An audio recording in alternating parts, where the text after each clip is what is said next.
So, let's talk about weight loss. The question of life. Basically, it's a question of life purpose. Like, we're constantly losing the weight, on a path to lose the weight, on a path to a new dietary regime. And this is why I don't like to talk about weight loss, because it is oftentimes misleading, or it looks so complicated. And there are so many factors and hormones and metabolism and emotions and genetics and etc. But really, what I do see, it works. And it worked for me, and it worked for my clients, and where I see the lasting result. It's where we take the path, which is not so, let's say, complicated, because it shouldn't be so complicated. But it's really simple. I'm happy to hear the criticism, but what I care about is that those ones to whom it's relevant, from today's video, you start taking the baby steps to your optimal weight, and you will see the result. So, I would rather start talking about why when nurse we have addiction to sugar and to simple carbs. And when I say simple carbs, I'm talking about carbs without fiber.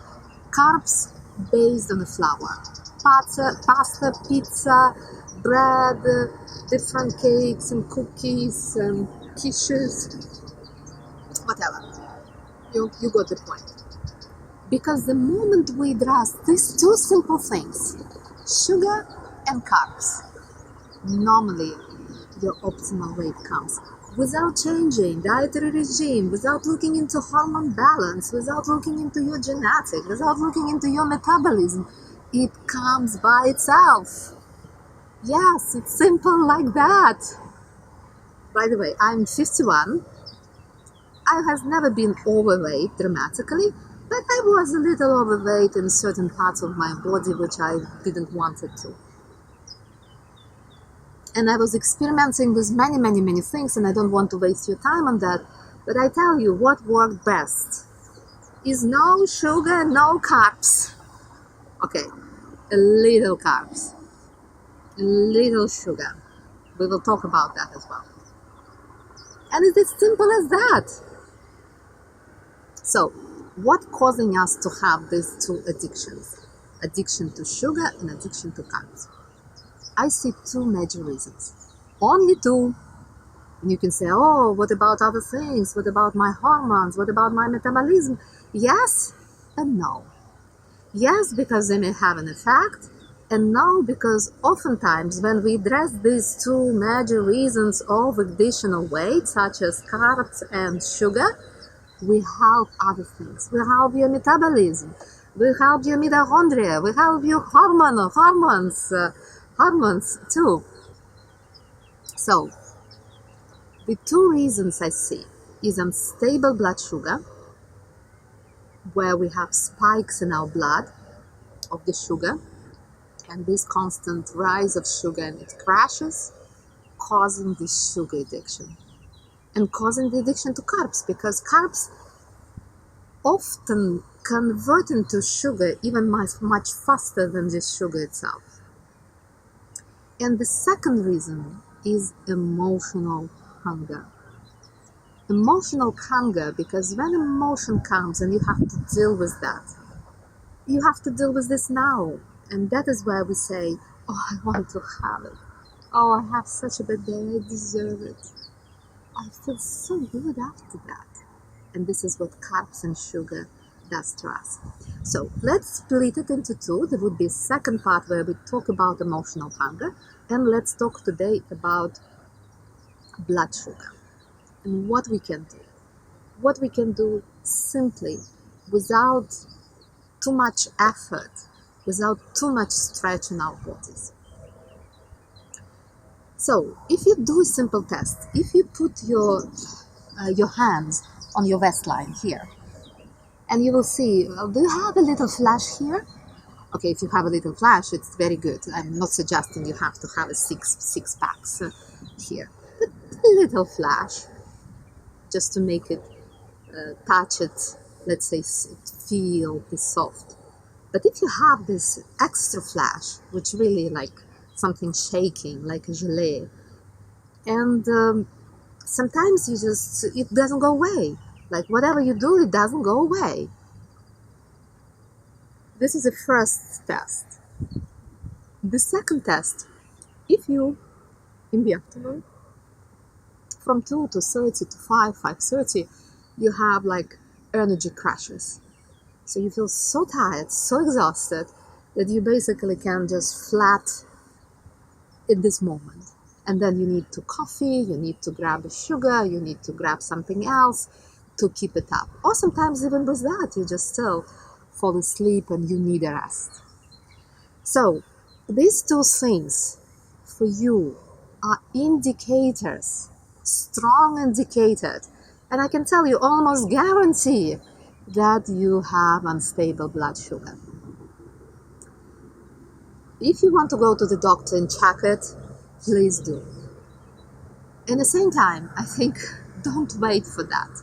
Don't wait if it takes a few weeks, or if you take your expensive consultation that you have to take the results and go to the doctor, and then you continue to experience the symptoms of afternoon crashes. Don't wait for that. Start taking your health in your hands, because you will see you don't need doctors to address it. No, you don't need them. And you don't need even a therapist like me to address it. Maybe for emotional hunger a little bit, but not for the blood sugar. So, if it resonates with you, so the question is what to do. Of course, the question would be step away from sugar. I know how difficult it is. I know it. For example, even me, who, like my family calls me sugar demon, I'm always constantly checking where is the sugar, because sugar is everywhere. But even when this holiday period starts and you eat a little bit here, a little bit here, a little bit here, and the next day you think, my God, I want something sweet in my mouth. And I will address what you can have if you're a chocolate lover like me.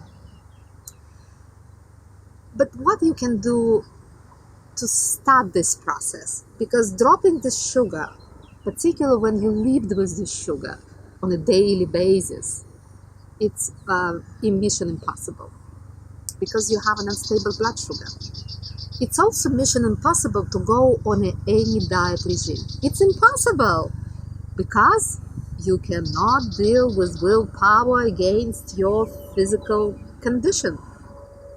Because when the blood sugar crashes, body takes it as the disaster, as the stress, as the question of life and death. And therefore you are craving for sugar, you're craving for simple carbs, you're craving for something sweet. So what you can do? You can start looking for herbs, and there are many of them, and they would be in the notes to this video. There would be my recommendations, what I saw working for me, for my clients, for my family. You can start taking herbs, natural herbs, that help to stabilize blood sugar. And it may take some time, it may take weeks, it may take a month. Don't rush it, because until we stabilize the blood sugar, everything else is such a stretch, it's such a stress on your body. So let's take our time. So when you look at the notes to this video, you will see my recommendation. There are a number of herbs, and there is no one like kind of works for all. Try some of them, start with one, try the second one, try the third one, and see what works best for you. I will also provide you recommendation for the product. The one which I do like is Triphala.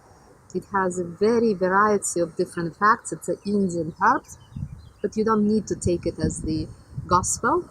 You can also go to your naturopath. You don't need a medication. Please, I beg you, you don't need a medication. They are very dangerous. Go to your naturopath and ask for his recommendations of natural health, natural remedies, herbs that can help you to stabilize blood sugar. And start taking them. Start taking, normally it's before the meal, maybe it's three times a day, maybe even 1, 2 capsules, maybe even more, and you start taking them consistently. Ideally, in this time, you just start looking into sugar and how sugar affects you. Do you feel tired after a certain time when you take a sugar? Normally, the sugar takes it and then it drains your energy. Do you feel a little more tense or maybe more anxious? Start noticing these things and just start observing them. Don't change necessarily anything dramatic, because once you change something dramatic, you can stay in this mode for a while and then it doesn't work. And then it collapses and you feel even more disappointed, which I don't want you to do. So, we did talk about using herbs to smooth out, to stabilize the blood sugar. And please look into them. Try different herbs. They're harmless. So try one, play with the second one, play with the third one, go for your own version, find your own. I will give you my ideas. Don't treat them as a gospel. Seek and solicit the advice of your naturopathic doctors, but certainly you don't need a medication. Absolutely no medication is needed.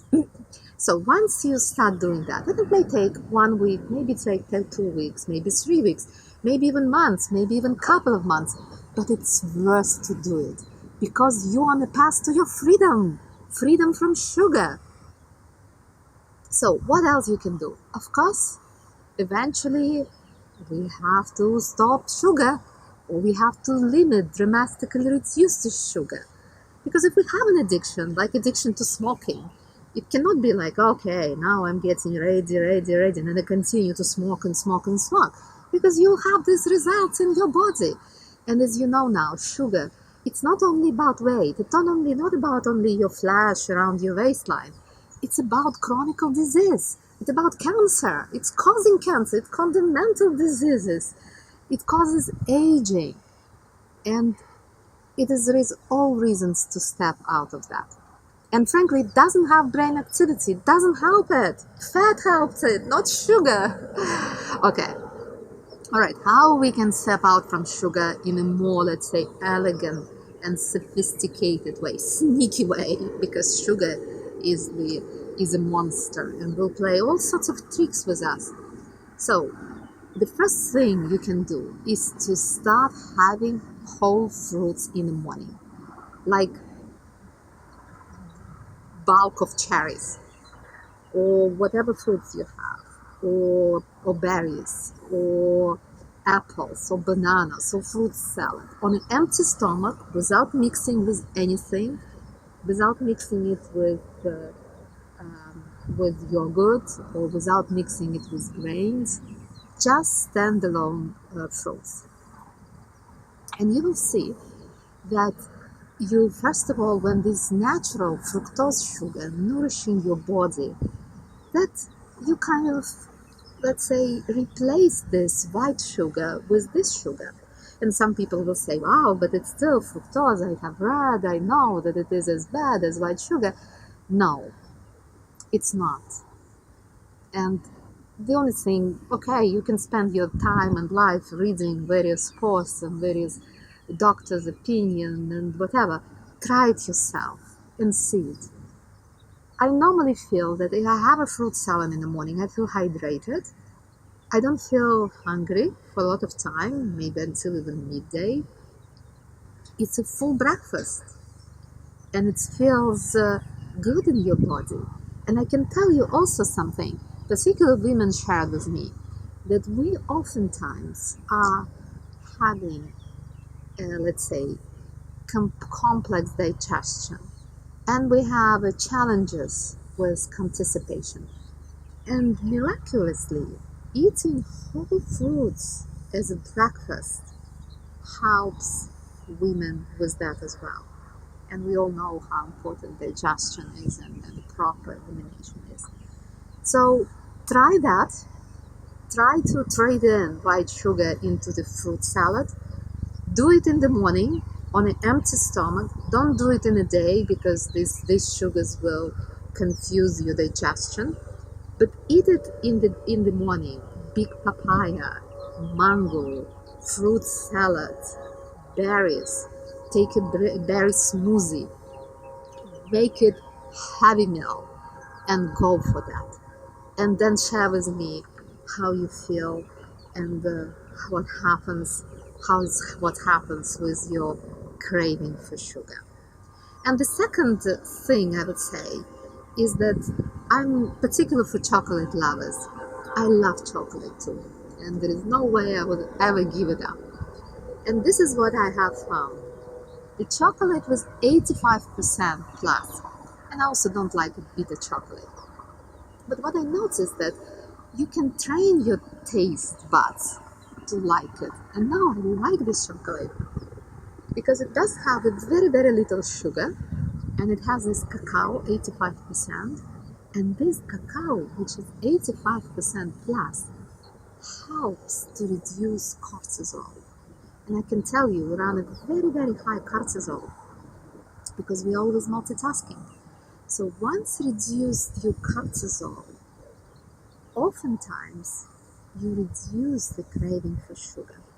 So go into an organic store, search for brands which has this organic chocolate, see that there is no other preservatives there, and try to taste your buds a little bit.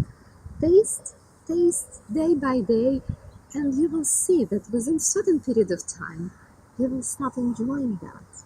You will start enjoying this, let's say, complex taste of bitterness and cacao and let's say the smoothness of the chocolate. So try that. And meantime, start with your herb process and fruits as well, and entertain yourself with a little chocolate and see how it goes. See how it goes in 1, 2, 3 weeks. See if you felt a little more relaxed, if you feel a little more comfort, if you feel a little more power of having this sweet or not having this sweet. If you see other changes, and share with us, and listen to the second video, because oftentimes blood sugar, unstable blood sugar, goes hand in hand with emotional hunger. Okay, there are certain cases where there is only emotional hunger prevails or only blood sugar, but in majority of the cases, in women, particularly in a certain age, we have both factors goes hand in hand together. And if you address both of them, then most likely you will be free from addictions to sugar. And most likely you are on the way already to your optimal weight, and we all can have it. So welcome for being with me, and this was Ola, and sending you a lot of love.